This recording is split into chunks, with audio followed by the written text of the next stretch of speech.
Pierre-Emmanuel, 15 jours sans les questions des auditeurs et sans méchanceté gratuite. J'imagine que ça t'a flingué le moral.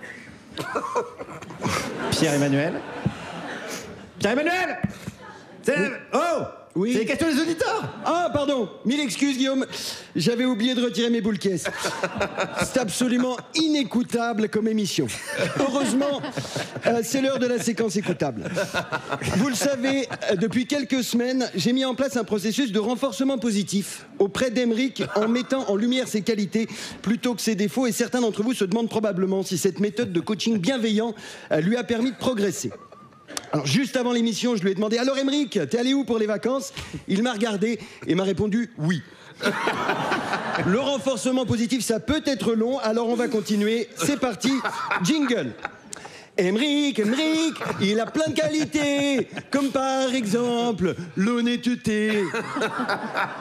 Aymeric, il est tellement honnête que quand la gardienne elle a demandé si c'était encore son chien qui avait fait caca dans le hall de l'immeuble, il a avoué qu'il n'avait pas de chien. Aymeric, il est tellement honnête qu'au premier rendez-vous avec une fille, il apporte toujours un womanizer. Aymeric, il est tellement honnête que quand quelqu'un rit pendant son spectacle, il se retourne pour voir s'il n'y a pas un autre spectacle derrière.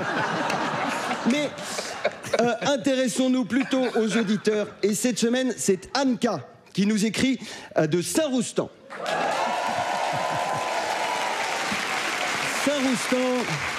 Saint-Roustan, où se déroulaient ce week-end les journées portes ouvertes de l'université Mohamed Rosenberg, théâtre historique du combat féministe mené depuis plus d'un demi-siècle par la commune.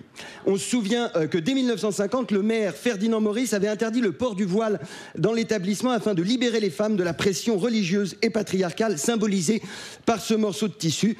Certains ne voient que le bonnet, le bob ou le béret. Moi, je vois la femme oppressée, avait gravement déclaré Ferdinand Maurice l'année suivante, avant d'étendre l'interdiction à tous les artifices couvrant la tête, les cheveux pouvant être considérés comme un couvre-chef. Il fut décrété que pour leur émancipation, toutes les étudiantes devraient être tondues. Avec la découverte par le professeur Jouclan en 1960 du grand rien et de l'inexistence de Dieu, la lutte contre l'asservissement religieux devient caduque. Les racilariens durent donc trouver d'autres moyens de libérer les femmes de l'oppression masculine, et ce, de gré ou de force. Les mots forts du féministe radical Nicolas Bidos résonnent encore. Your body, my choice. Dès 1965, deux mesures fortes mais complémentaires furent adoptées.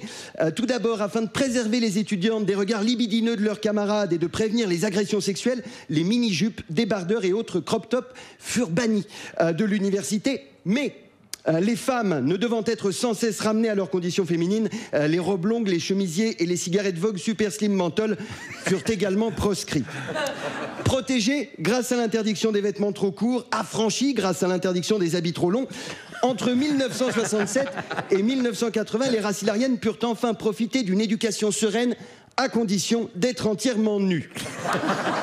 Une initiative, hélas, interrompue suite à l'épidémie de mycose vulvaire qui se répandit sur les bancs de l'amphithéâtre et les chaises du restaurant universitaire.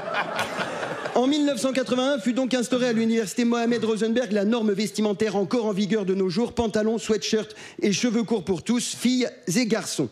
Une mesure égalitariste qui s'est malheureusement soldée par une augmentation de 350% des agressions sexuelles, car les hommes et les femmes étant dorénavant indifférenciables, ces dernières sont accueillies chaque matin par un chabit ou une petite olive d'un camarade farceur.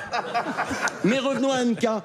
Anka qui nous dit « Bonjour, je souhaite étudier à l'université Mohamed Rosenberg en septembre prochain, mais impossible de remplir le dossier d'inscription sur leur site. Savez-vous s'il y a un problème ?» Eh bien non. Non, Anka, pas de panique, aucun bug. C'est juste que le maire Guilhem Maurice a enfin trouvé la solution pour protéger les femmes à l'université, interdire les femmes à l'université. Le progrès est en marche. Voilà, je reviens la semaine prochaine. D'ici là, si vous avez des questions, posez-les à vos proches. Et si vous n'avez pas de proches, posez-vous des questions. Merci Pierre-Emmanuel Barré. Merci Guillaume. Pour cette page d'histoire et d'émancipation.